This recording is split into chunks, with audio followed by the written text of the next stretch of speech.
which could eventually be able to move variable energy, because we wanted them to move on renewable energy. So I think it requires a lot of strategic thinking. And I must confess, although I'm not within the government, I don't get the sense that there is that intellectual or technical ministry's input into the design of some of these things going on. Thank you for allowing me to share my thoughts.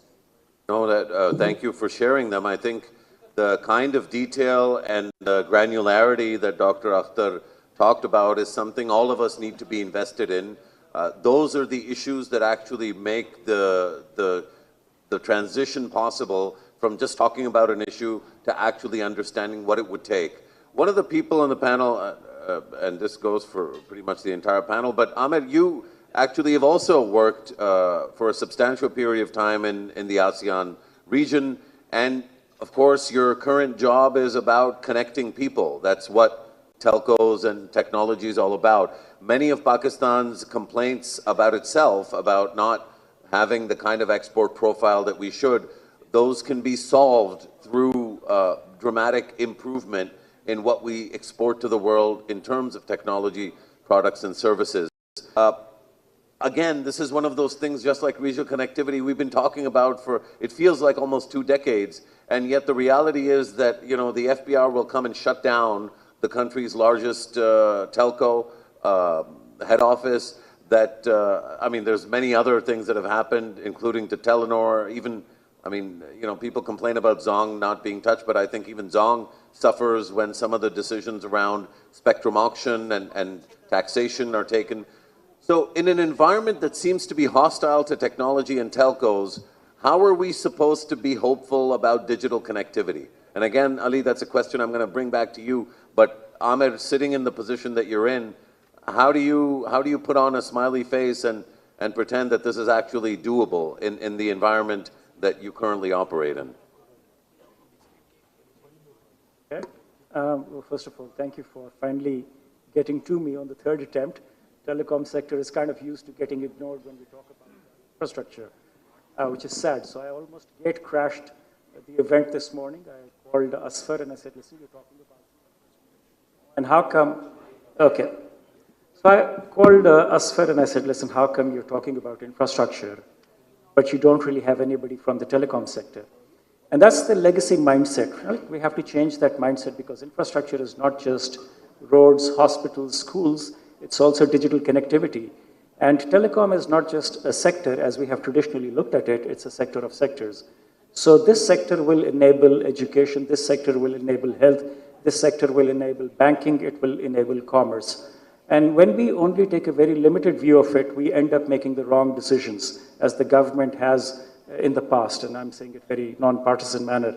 We look at telecom and smartphones as luxury convenience factors. These are essential services that we must afford to every single Pakistani.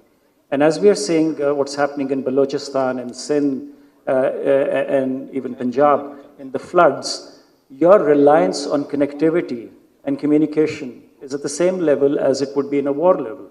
So what we have to change in Pakistan, unfortunately, we're already late to the party, is the mindset around telecommunications and the need for robust digital connectivity, a robust, expansive digital infrastructure.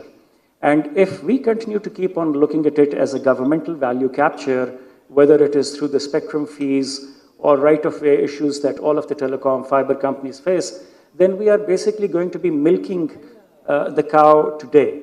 And we can't afford to do that anymore. Now, most of us, perhaps even in this room, will have an impression about the telecom sector. It must be extremely profitable because everybody has a phone. There are 190 million SIM connections. Every person has a smartphone, which is actually factually not correct. Only 50% do.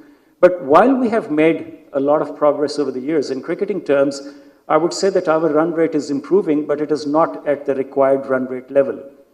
And some of the comparisons, and I hate to make comparisons with India, unless it's Babar Azam and Virat Kohli. Other than that comparison, I'm kind of hesitant making comparisons with India because I think that train has already left the station. India last week had a 5G auction where they raised $19 billion. In Pakistan, there isn't a 5G case even if the spectrum was offered free. So this is how far we have been left behind.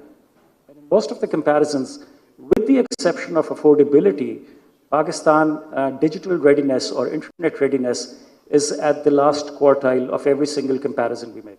Certainly not a position that I would like to be in, I would like our industry to be in. And while we're talking about regional trade and regional connectivity, eventually the commerce will happen in different ways from how we have looked at it in the last 20 years. And we are underinvesting and we are looking at this particular sector in a very jaundiced way. And we have to urgently fix our way of thinking, our way of looking at it, and recognizing the importance of this particular sector in the future of Pakistan. The thing that you hold in your hand, I keep on saying it's the remote control to your life. You will get educated on it, the smartphone. You will do commerce on it. You will get medical advice on it. You will obviously talk to each other on it as we have in the past. But it is a lot more than just a communication tool.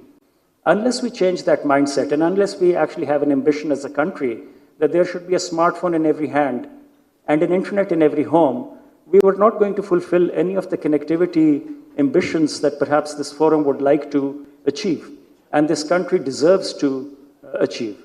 So that would be my plea. I still have a smile on my face because every single day we get up, we have to try to convince our colleagues in the government, whether it's this government, previous government, or future government.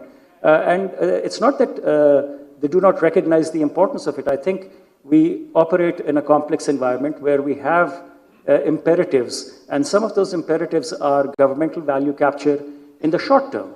And that is very misleading. The World Bank has shown that whenever there's a 10% increase in broadband penetration, there's a 1.4% increase in the GDP of the country. That's the right lens through which we have to look at it. Pakistan needs digital connectivity. We provide, by the way, I read it somewhere that 130,000 kilometers. I think we have about 70,000 kilometers. Yes, we are connected through 6 cables across the sea, but our infrastructure within the country is woefully weak. And I think that's where we need a different kind of lens to look at this. Thanks so much, Ahmed, and also thanks for being patient and waiting despite me teasing the audience and you with your name. Everybody was really anticipating that presentation, and it was well worth the wait. Thanks. Dr. Musaddiq Malik, this brings us to you. I wouldn't call you the final speaker because we are going to go back to Ali and ask him to explain and dilate upon some of these issues, because I think the paper does address some of them, and I think that we need to think through these things more carefully. But in the position that you're in, one of the conversations that you and I have also had is the potential for what Pakistan can gain in terms of its energy mix. And of course, I've heard you speak about this, but I'd love for you to, again, expand on those opportunities, but also tell us what you think is realistic and what it is that you need from the group here, from the audience here, in terms of thought leadership or public discourse that'll enable you to be able to achieve the connectivity that will lead us to where we want to go in terms of our economic growth. Dr. Musaddiq Malik. I think the first thing that we need is the participation of a few more ladies. I'm glad you gate crashed, my friend, and now I know why you were interrupted a few times. But I really wish a few thought leader women had also gate crashed the party. And I wish our governor, esteemed ex-governor, had been on the stage. I think it would have looked good. I would just share with you 2 perspectives real quick. The first is the energy perspective, and the second is the trade and growth perspective. And obviously they're interrelated. It's been said a number of times here that countries don't grow, regions grow. And whether it be NAFTA or GCC or ASEAN or Mercosur, no matter how you cut and slice, you've begun to see all across the world that the regions are growing. And in order for regions to grow, in order for a particular country within a region to grow, The lifeline of growth comes from energy. Or may I say, one of the lifelines for growth comes from energy. And therefore, it is not an accident that you have an 8,700 kilometer long gas pipeline, the West-East pipeline, which takes the Turkmenistan gas through Xinjiang province all the way to Shanghai. It is also not an accident that you have the National Unification Pipeline, which is 5,000 kilometers long in Brazil, or the Trans-Saharan Pipeline that connects Nigeria with Algeria, which is 4,000 kilometers, or the Yamal Pipeline, which takes the Russian gas and through Poland and Belarus takes it all the way to Germany. It's because if we are going to grow, and if we are going to grow as a region, then many things have to be integrated. And one of the more important things that needs to be integrated is the energy infrastructure. It needs to be leveraged. So Pakistan also requires both its energy portfolio to broaden, as well as its trade links to expand. These are two very important things.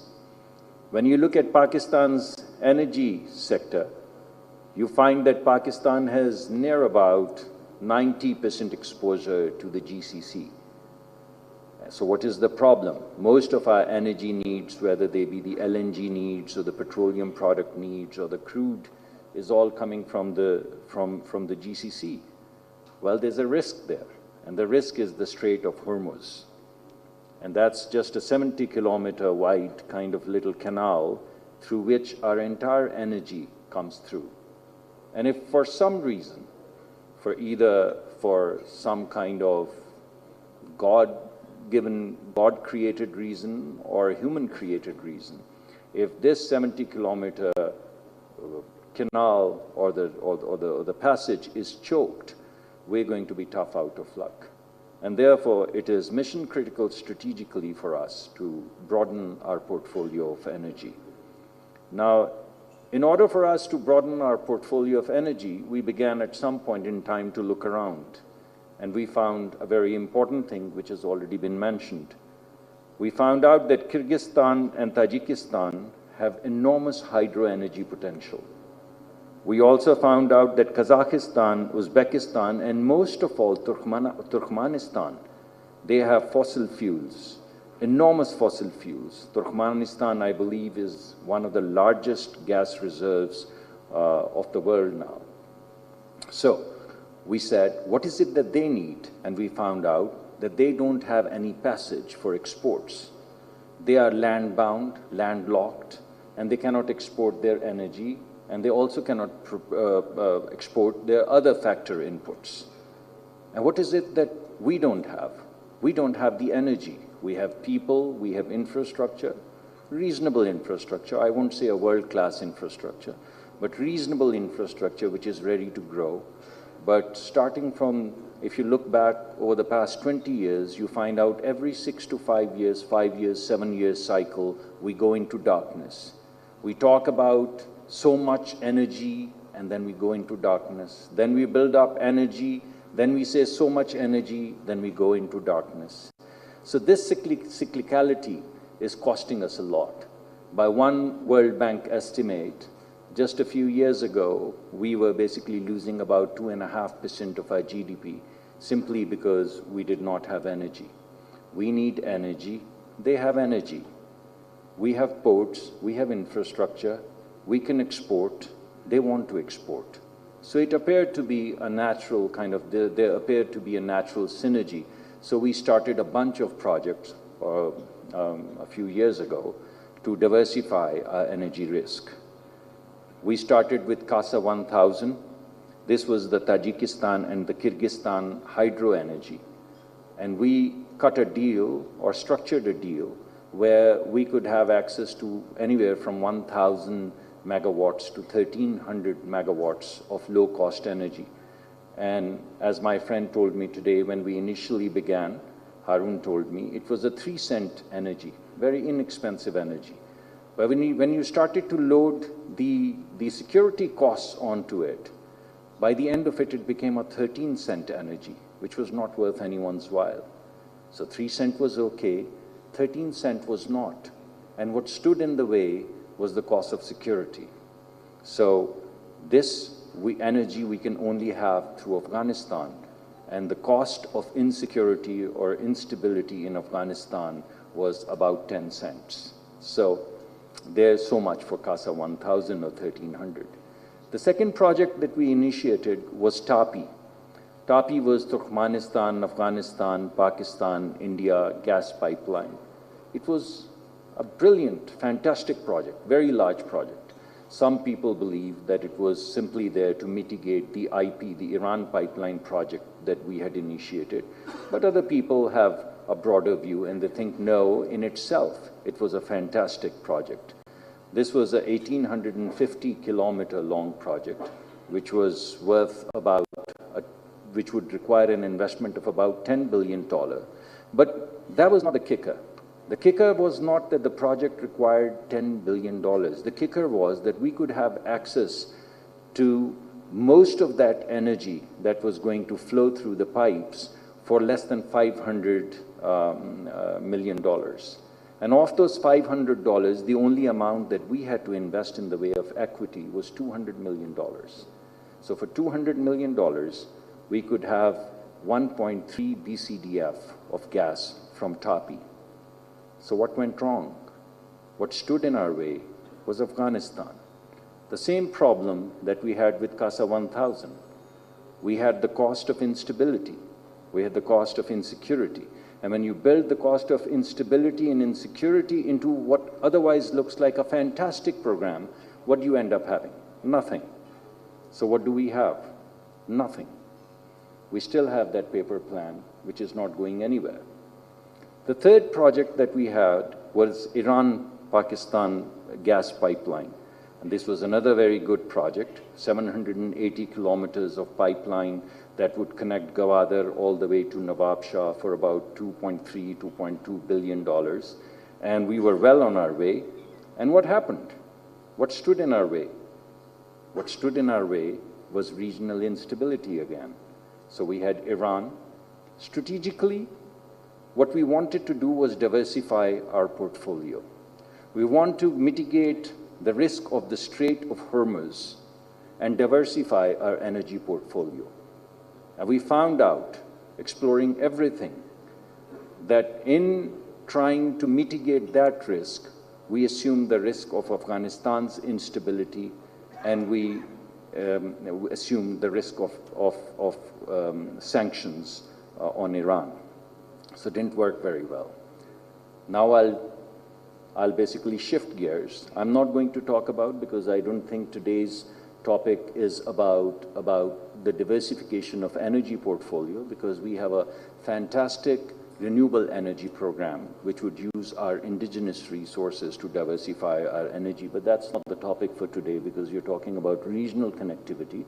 I can talk about it if there are any questions, but not for right now. But I would suffice to say that it is such a fantastic program that the government of Qatar has committed an enormous amount of money into that renewables policy, new policy that we're putting together. So hopefully we'd be able to absorb their investment appetite and bring in a lot of foreign investments into the renewable energy, and that would diversify our risk to a certain extent. I would now just take a couple of minutes and talk about growth. Our growth mantra is going to come from the aspirations, our aspirations, as well as the aspirations of our neighbor China. China, for its own political stability, requires a balance, an economic balance between the eastern provinces and the western provinces.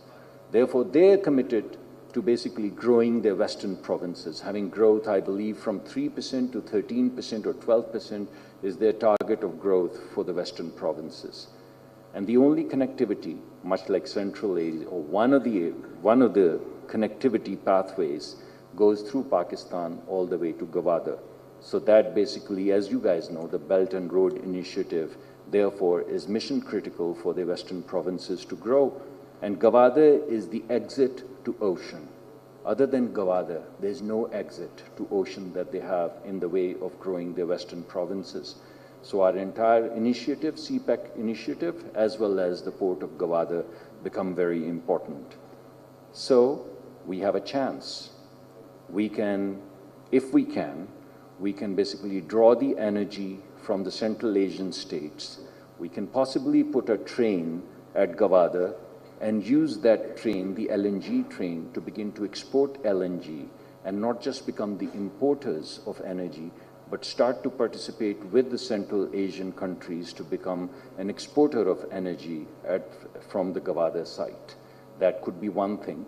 The second important and interesting thing could be Chinese participation in this gas pipeline and setting up, so to say, a petrochemical city or cluster around Gawada. And that basically is an area in which Pakistan can also participate, the private sector, the multinational corporations, the Chinese, and the CPEC. The entire belt can participate, and we can build up a petrochem downstream industrial cluster and become exporters of that. Obviously, if we do these two things, many other things would happen. And all of these corridors, the economic corridors and the industrial parks that we've planned around the CPEC, kind of the entire length of the way, they would hopefully come about and energize Pakistan. And for that energizing Pakistan towards economic development, we would have the energy required. We already have the manpower, and we have a reasonable infrastructure that we will unleash towards our growth.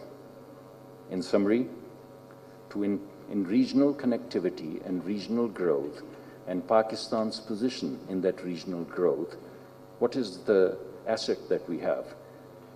The asset that we have is our geopolitical situation and our foreign policy. What is the problem that we have? The problem that we have is our situation, location, and our foreign policy. So I would only finish by saying that one of the ways of finding security is through peace. And perhaps this is the time to try it. Thank you very much. Thank you, Honorable Minister. I'm really glad that you did what you did and the way that you did it in, because that brings us back to Ambassador Ali Jahangir Siddiqui. Ali, with your permission, I just want to lay out what's going to happen for the rest of the evening. One, I'd like you to maybe walk us through a few of the challenges that were posed in the conversation, not so much to what you're proposing, but certainly to the idea of regional connectivity. I think Moeed spoke about it quite cogently, and I think part of what Dr. Malik presented was also maybe a counterfactual, or certainly a resistance that is innate in those projects, particularly Kaza, TAPI or TAP now, and the gas pipeline. Maybe address those, but also talk about how you've conceived in this paper, because I think one of the most interesting things you did was you distinguished between electricity and gas, whereas in most cases when we talk about this, we bunch it together. So do explain what the logic of how you broke down those four connective tissues was, and also give us a little bit more hope than what Dr. Moeed Yusuf and Dr. Musaddiq Malik are willing to concede this evening. I'm very hopeful. Thank you. If I miss answering one of the counterfactuals, just please remind me. I think let's start with what the Honorable Petroleum Minister was saying, which is he came up with a business case that works. So I think the thesis was that just a gas pipeline may not have a business case, but were we to add on one of two or three things, in this case, putting an LNG train, so some of the gas can be exported and we make more money doing that than the cost, then that's a sensible idea. Or having China participate in taking some of the gas that way. So the idea is that there are business cases to be made. And this leads to what you said, what you asked about, Musharraf, why was energy separated into two? Because the business cases of electricity and the business cases of natural gas are quite different. In the case of natural gas, our economy is configured for natural gas. We produce enormous quantities of fertilizer from natural gas. That's a feedstock. It's quite hard to change that. It's possible, but it's incredibly expensive. So we need a certain amount of natural gas in the system simply to produce fertilizer. The alternate is we buy a lot of fertilizer and import that, which is more expensive, but we've spent the money on these fertilizer plants. Fertilizer plants happen to last really forever. You know, you do capex maintenance on them and it just lasts forever. So we have that installed, we have to produce fertilizer, we need gas. Our own natural gas is declining. So the question is, are we solving are we as the government solving the problem of availability of gas, or are we solving the problem of the price of gas? When we speak about just the business case on the basis of price, I don't think that's accurate. We have to first solve for availability of gas, because without it, we will not have fertilizer and many other things. We have new gas-fired, highly efficient power stations, and they need to be fed with gas. And regardless of gas being expensive, those plants are so efficient that they will still be competitive. So the case for gas is very clear. It's first a case of availability to run our economy, and second, it's a case of financial business case for which, as the Honourable Minister pointed out, there are some add-ons and alternates. The case for electricity is less clear. There is a non-financial benefit to having an interconnected electricity grid, which is for frequency stability, which is if there's a problem on your own grid, you can take help from a grid you're connected to. But in our case, that is a small gain. Because it's a small gain, I think the bulk of the electricity argument is an economic one. And the electricity, it is true, A, it's seasonal, and B, it is not so cheap. Although at the moment our electricity prices are very high, we should work on bringing those down. But nevertheless, having said that, electricity cables are not terribly expensive. So for TAPI, the idea was if there's going to be a secure corridor carrying a gas pipeline, we're going to secure it anyway. Just above it, we may consider an electricity line, and below it, a fiber optic line. So that's the general point on the business cases. We have to develop business cases, but in some cases, it is an essential thing for us because the alternate is incredibly expensive and, of course, as the Minister pointed out, dependent on bottlenecks like the Hormuz. Now, with regard to process, I think that there was a number of comments made around process, saying it can't be done because of this hurdle or that hurdle. Well, we've had a close relationship with China for most of our independent life as a country. But that relationship did not crystallize into much beyond a defense relationship until CPEC was created. And how did that happen? Very slowly at first, then very fast. And that was a function of leadership in politics. It was a function of China's own desire. And ultimately, in less than a decade, we spent close to $30 billion of development money. So I think this is a question of, yes, it's been many decades we've been speaking about it. For a long time, we've tried. Yes, there are many hurdles, but we have to define a process that actually makes it work. I would not be one to give up. So what is that process? In the case of CPEC, we had joint working groups with China, political buy-in from both sides first, then joint working groups, interministerial coordination on both sides within the joint working groups. And then, of course, there was the availability of money and resources from China. I'm not saying we can follow the same route because we don't have the same dynamics or resources, but let's start with something small. Let's start with some low-hanging fruit that we can deliver to demonstrate to the other countries that despite all of the challenges that were highlighted and others that we have not yet done, we can deliver something. And what would that be? I would pick digital connectivity. My point on our domestic infrastructure in telecoms was it's far superior to Central Asia and Afghanistan. And once it's in the ground, we can upgrade it. So the point is, a fiber optic line is cheap, and it gets buried under the ground. And you have to worry less about it being a problem from a security perspective than a gas pipeline. So let's bury a high-speed fiber optic line, connect to the Afghan system and the loop they have, and reconnect it in the north, and start providing connectivity. Let's give that as a test case. This project will cost in the scores of millions of dollars on either side. And it can be delivered quite fast, and that pipe would be buried. And that would be a great first step to show what can be done without forming the complex infrastructure, the soft infrastructure of project delivery, of a joint working group, of lots of financing, of the soft infrastructure. And I must acknowledge the work of the Commerce Ministry, and Swale Farooqi Saab is here from there. The soft infrastructure, which is already being put in place, but without all of that, we can just connect it. So I would say there's some low-hanging fruit to demonstrate which can be done, and then we work on the bigger projects. I'll make one final point, and I'll hand over to you, and please tell me if I missed something. I feel quite let down by the generation before me. And I think the question we have to ask ourselves is, in the face of all of these problems, which I will argue are less in the case of regional connectivity today than they were 10 years ago or 15 years ago. But in the face of all these problems, do we not tackle the problem? And do we let our children be disappointed with us? Thank you, Ambassador Siddiqui. I think, I was going to make the point, and I think I would like to reiterate it. I think I don't think there's any cynicism. I think what Moeed said and what Dr. Malik said are absolutely right.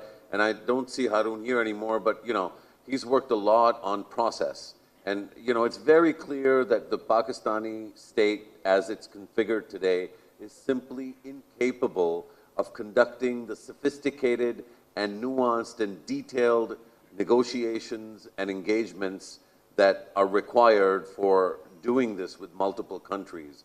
I think you're right to acknowledge the Commerce Ministry. It takes an entire division and, like all of their life force to focus for a sustained period of time to manage this with one country. And I know Farooqi Saab is working on multiple countries right now in the run-up to the SCO conference, which is going to be another opportunity for us to integrate this into our national thinking. But I do think that just because something hasn't worked for a long time is no reason for us to throw in the towel and say, this is never going to work. I think the fact that the business case isn't compelling, Moeed, is all the more reason for a group like this to really be interested in this conversation, which is my way of asking you to now, A, respond to the multilateral question, but also to maybe explain your realism a little further, because I know that you're not a pessimist.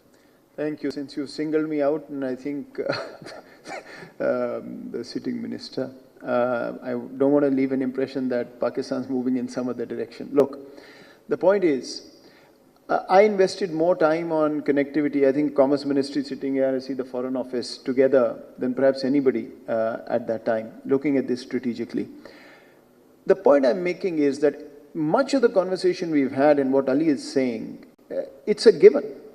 I mean, there is no option but to move in this direction. So, throwing in the towel is not even a conversation. I think the starting point of the conversation goes beyond Ali's paper, because there is no debate on that this is what needs to happen, and these are the potential projects, areas where we can go. Let me say 2 or 3 things. Again, you're going to call me a pessimist, but I really want to point out where we were getting stuck. Ali says digital connectivity is the low-hanging fruit. There are people in this audience who will bail me out. It took us months to agree how to get a truck from Central Asia into Pakistan without a hassle. It took us months to get to a point where an Afghan truck would be allowed to go to Karachi and a Pakistani truck would cross over into Central Asia. The point I'm making is, I think the problem is we have tried to do big things without having any foundation to show that this can work. There's a lot of cynicism, there's a lot of people who say, well, this is just not worth it, and that's not where we want to go. So I think if Ali were to write another paper or one of us would do it, here is what I would say. Let's take 5, 6, 7, 10 doable things in the next 2 to 3 years. Point out the business case, but then draw up an action matrix to say who has to do what to get us there. I think that will then drive this conversation beyond, no, it can't happen. I think in some of the comments we're hearing, it's again the same thing. Geopolitics has to fix itself to go to this. I don't think it's going to work that way. It's too complicated in this region. So you've got to come at it from the business case and then move forward. Just 2 other quick points. One, I think we need 2 conversations, and 2 very healthy, constructive conversations. I don't know, Asfar, maybe your group can do this. One is a public sector, private sector conversation. how does the private sector convince the public sector that they have to lead this and the public sector has to facilitate? And with all due respect to everybody, I mean, I was part of that system. We have to get out of this mindset that the private sector needs to be regulated, otherwise they're going to run away with things and something's going to go horribly wrong. We only need to facilitate, and the private sector has to find that business case. That's one. So public sector, private sector conversation has to happen. The second one is a conversation with the people who put up this business case and the economists in the room and the business people in the room and the security. So people like me and people who are arguing, Ali is not that, but a lot of the executives sitting here, there is no conversation. So what happens? You create a plan in your world on how connectivity should happen, right? So we've heard this project will happen because it has this much gas is going to come through. I will look at it and say, sorry, somebody can blow it up. No, the border's not ready. There's, I have a geopolitical. We need to sit down and figure out where that sweet spot is. Because all of Pakistan's connectivity issues are going to be resolved through a political economy lens, neither a security nor an economic lens. Thanks. I think that element was missing in the conversation. It's valuable, and I'm glad you brought it up. Minister Saab ki ijazat se, because I do want to bring you back into the conversation, Dr. Saab. लेकिन ये private sector क्योंकि बात हो रही थी, तो मैं चाह रहा था कि ग़ियास खान फिर से जो है इसमें आपने काफ़ी ये you heard a lot of the sort of both the case for perhaps connectivity optimism, which might be a new term, and connectivity realism. I think if somebody was to ask me where I'm leaning, I think I'm certainly leaning in the direction that the leadership in this conversation has to come from the private sector, because the public sector is constrained by a number of factors. We've talked about some of them. There's a long list. Ghayas, do you see that emerging as a reality, or do you think there are not enough world ambition level businesses in our country that just won't happen, that people are too busy? I shouldn't even say rent seeking. I think lots of businesses are too busy trying to survive in their domestic markets, in their local markets. So how do we get a business sector, a private sector, business leaders that are ambitious and hungry enough to be interested in this conversation and then to lead the conversation? Because जो लोग अभी तक lead करते रहे, उनसे ये काम नहीं हुआ है. I think that much acknowledgement is certainly merited. Yes? Yeah. So I think it's a great point and number of things that need to happen. First of all, we have to understand that capital will go to opportunities which give the best risk-adjusted return. If you're going to have rent-seeking opportunities in the country, and blame all the companies for it, including Engro perhaps, I'm being very open about it. Why would businesses take risks, right? And that is the responsibility of the government, which drafts policies and creates an enabling environment. So I completely agree with the notion that private sector has to lead, but the government needs to create an enabling environment by removing these inefficiencies which are there in the market, by getting out of business, and by coming up with long-term policies which will stand the test of time. When investors come and invest in with a particular government in charge, and the next government comes and questions it, that breaks confidence. So I think if you want this to prosper,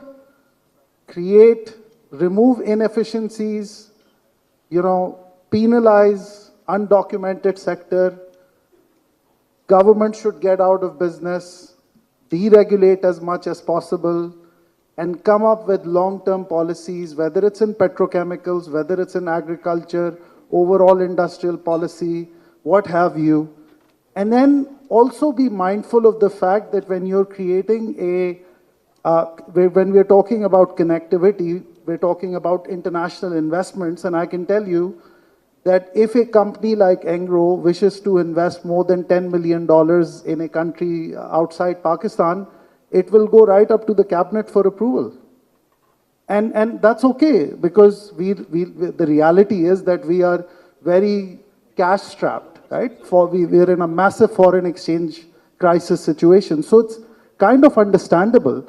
But when you put regional connectivity front and center for economic growth, which is an important pillar for national security, then you have to think this through over decades.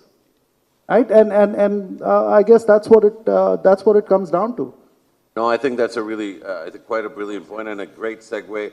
Amir, you know, this issue of random new taxes on cell phones or on phone calls or on data, this is exactly what, in a sense, Ghias also acknowledges, and I know you do too, that the government has legitimate revenue needs. And so, you know, जब ज़्यादा pressure होता है FBR पे, you know, सियासी लीडरान से, तो वो जाके जो है, उनको पता है सबसे आसान ये है कि क्योंकि मल्टीनेशनल्स हैं और इनके ऊपर, you know, इनके ऊपर ये टैक्स लागू करना आसान है, तो आके जो है वो नया टैक्स ठोक देते हैं. They're not doing it out of hatred for regional connectivity or hatred for connectivity or hatred for digital. They're doing it because of the compulsions of that moment, just like the compulsion to restrict the, you know, so-called capital flight if big firms were to start investing in USD denominated, you know, in currency, in